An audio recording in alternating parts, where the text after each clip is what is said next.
ગુજરાતમાં છેલ્લા ઘણા સમયથી ખેડૂતો વિરોધ પ્રદર્શન કરી રહ્યા છે। સુરેન્દ્રનગરનું કોંડ ગામ હોય, મોરબીનું જેતપર હોય, દ્વારકા હોય કે પછી કચ્છ હોય, જે ખેડૂતોના ખેતરની અંદરથી વીજ થાંભલાઓ નાખવામાં આવી રહ્યા છે, એની સામું છેલ્લા ઘણા સમયથી ખેડૂત વિરોધ પ્રદર્શન કરી રહ્યા છે।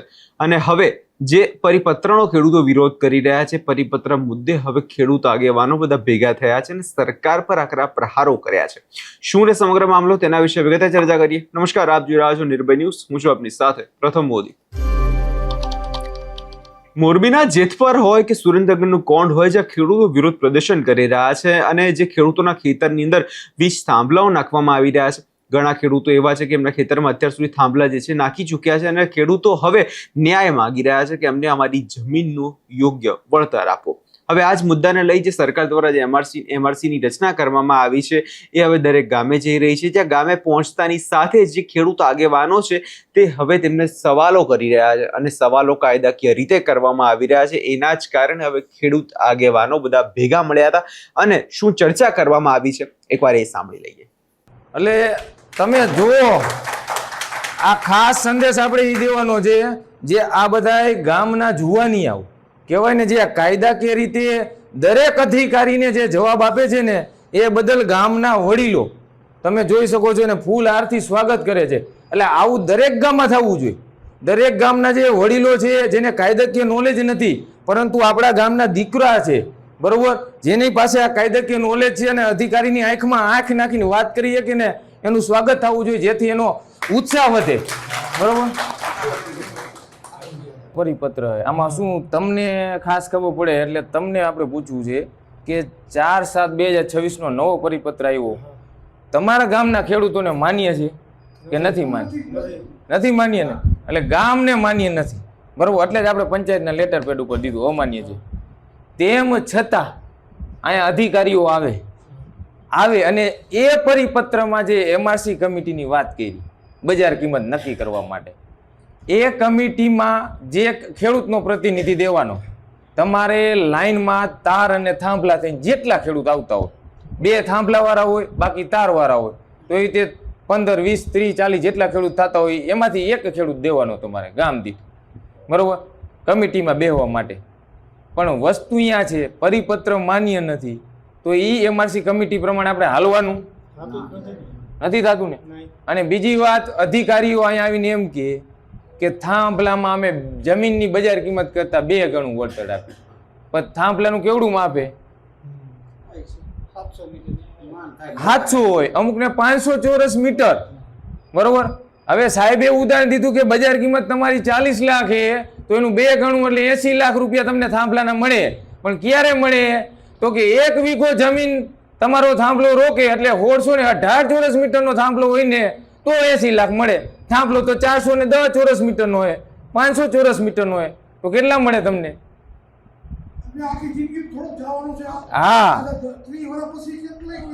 હા, દાદાએ વાત કરી, આ તો આખી જિંદગી રહેવાનો હોય। આપણા મેઇન વસ્તુ એ છે કે આ થાંભલો ને તાર આવવાથી આમાં મેગ્નેટિક ફિલ્ડ ઉત્પન્ન થાય, 765 કેવી 800 કેવીની લાઈન। આપણા જીવનું જોખમ શું? પૈસા તો બીજી વાર સાઈડમાં રહ્યા, ગામનો કોઈક મોભી મરી જાય જેના ઉપર ઘર હાલતું હોય, શું કરવાનું?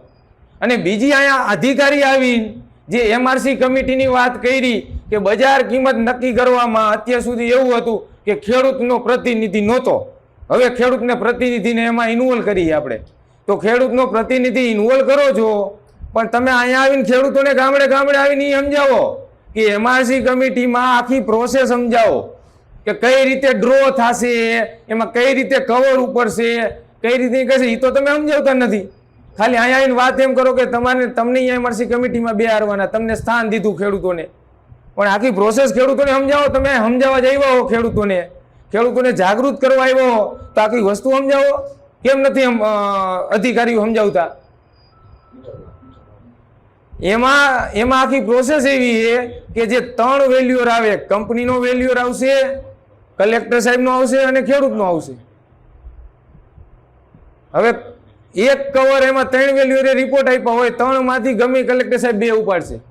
એક કવર ઉપાડ્યું એમાં બજાર કિંમત 100 રૂપિયા નીકળી અને બીજું ઉપાડ્યું એમાં 120 નીકળી, તો 2 માં ઓલું કયું કહેવાય નીચું? 100 કે 120?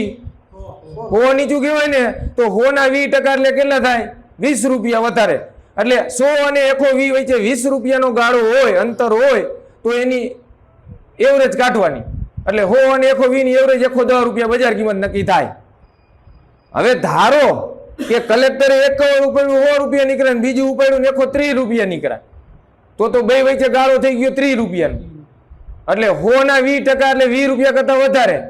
તો શું કરશે કલેક્ટર સાહેબ? 100 અને 130 માં નીચી વેલ્યુ કઈ 100, તો 100 ના 10% વધારવાના. 100 ના 10% એટલે 10 રૂપિયા વધારી દો એટલે 110 રૂપિયા બજાર કિંમત તમારી નક્કી થાય.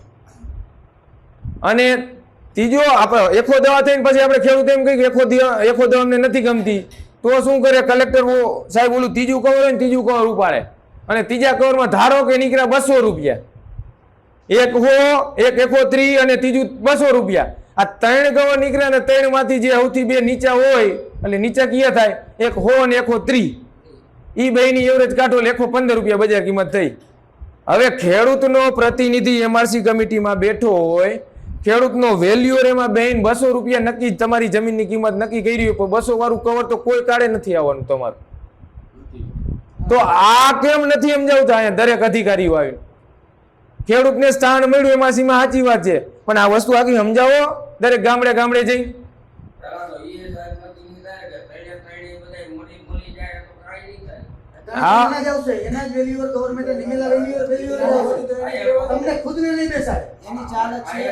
ગવર્મેન્ટ તમને ખુદને નથી બેસાડવાની, એના વેલ્યુઅર જે ગવર્મેન્ટના નિમેલા છે ને ઈ જ આવવાના છે. એટલે એ વેબસાઇટ છે IBBI, એ વેબસાઇટમાં કેન્દ્ર સરકારે જે એપ્રુવડ કરેલા હોય એ જ વેલ્યુઅર હોય, એ જ વેલ્યુઅર આપણે લઈ શકીએ. અહીંયા મોરબીમાં ગમે વેલ્યુઅર હોય ને એની પાસે લાયસન્સ ન હોય તો એને આપણે ન લઈ શકીએ આ નિયમે.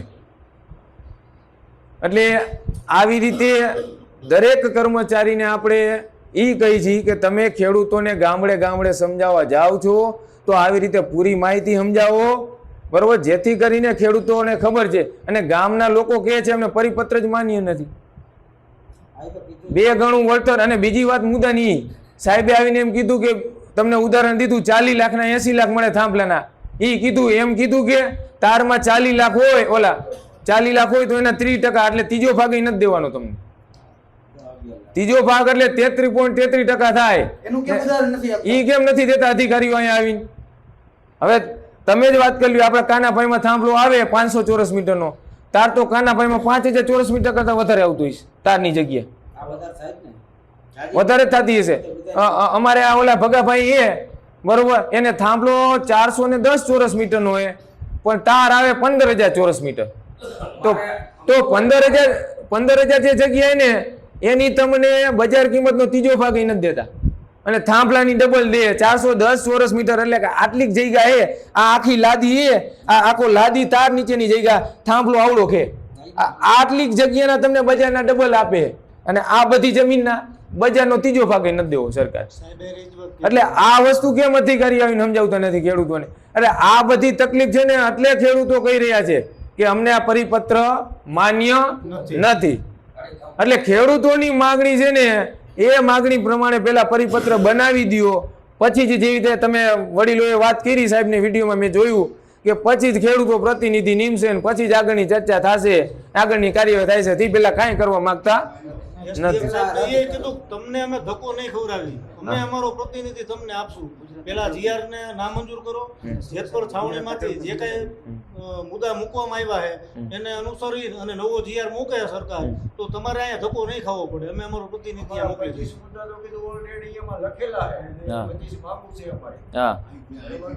ખેડૂતને ગુમરાહ કરવાની વાત છે. મેજોરિટી વર્ગ પૂરતું એજ્યુકેશન હોતું નથી. વીઘાના 40 લાખ રૂપિયા અને 80 લાખ રૂપિયાની વાત કરે એક થાંભલાની, ફોર એક્ઝામ્પલ શબ્દનો ઉપયોગ કરવામાં આવતો નથી એસડીએમ સાહેબ દ્વારા. હવે મોટા ભાગના જે વર્ગ હોય ખેડૂતનો એને એમ થાય કે એક થાંભલા આપણને 80 લાખ જ આપે, વાસ્તવિકતા શું એ ખબર નથી. અને 3 ગણા 4 ગણાની વાત કરે તો તારમાંથી આ ત્રીજો ભાગ ઈ નથી કહેતા 30% જમીનના માર્કેટ. પણ શું તમે સાચી વસ્તુ તો સમજાવો. એટલે અને ખાસ હું ગુજરાતના જે 18,000 ગામડા એના અહીંથી સંદેશ દેવા માંગુ છું. આવી રીતે ધીમે ધીમે દરેક સરકારી કર્મચારી પ્રતિનિધિ આવશે તમારા ગામમાં એમઆરસી કમિટી પ્રમાણે પ્રતિનિધિ ચૂનવા માટે, તો દરેક ગામના ખેડૂતો ખાસ આવી રીતે જે સોખરા ગામના ખેડૂતો જાગૃત થયા અને વિડીયો ઉતાર્યો એ રીતે દરેક વિડીયો ઉતારો અને વિડીયો ઉતારીને દરેક સોશિયલ મીડિયામાં શેર કરો, જેથી કરીને દરેક ગામના જે બીજા ખેડૂત જાગૃત નથી જાગૃત થાય, બરોબર. અને આવી રીતે એને બધા ગામડે જાગૃત કરો અને દરેક કર્મ, અને આપણે અહીંયાથી અધિકારીઓને પણ એ કહી છીએ, તમે અહીંયા દરેક ગામડે આવીને ખેડૂતોને સમજાવવા આટલી મહેનત કરો છો, બરોબર. MRC કમિટીમાં પ્રતિનિધિ સિલેક્ટ કરવા માટે તમે અહીંયા ખેડૂતોને ઘડીએ વળીએ ફોન કરો, બરોબર ને, અને અહીંયા રૂબરૂ આવો. તો એના કરતા તમે અમારી માગણી ઉર્જા વિભાગ પાસે જઈને રજૂઆત કરો ભાઈ, ઉર્જા મંત્રી કે સચિવોને, કે ભાઈ ખેડૂતોની આ માગણી છે, આ માગણી પ્રમાણે પરિપત્ર નહીં બનાવો ત્યાં સુધી ખેડૂતો કઈ કરવા જ નથી માંગતા. તો તમે અહીંયા જાઓ ખેડૂતો પાસે આવવા કરતા, બરોબર. આ અમારી તમને વિનંતી છે અધિકારીઓને. એટલે આપણે અત્યારે એક જ માંગીએ, અમારા પરિપત્ર અમારી માગણી મુજબ પેલા બનાવીને લાવો, પછી આગળની કાર્યવાહી કરી, બરોબર ને કાનાભાઈ? અહીંયા તમે જે રીતે ખેડૂત આગેવાનોને સાંભળ્યા ને તેમના દ્વારા વાત સ્પષ્ટ કહેવામાં આવે છે કે અમને આ પરિપત્ર માન્ય નથી, આ પરિપત્ર રદ કરવામાં આવે તો જ આ આંદોલન અટકશે. હવે આ વિષયને લઈને તમારો શું અભિપ્રાય છે અમને કમેન્ટ બોક્સમાં ચોક્કસથી જણાવજો અને અમારી ચેનલ નિર્ભય ન્યૂઝને લાઇક, શેર અને સબસ્ક્રાઇબ કરવાનું ભૂલશો નહીં.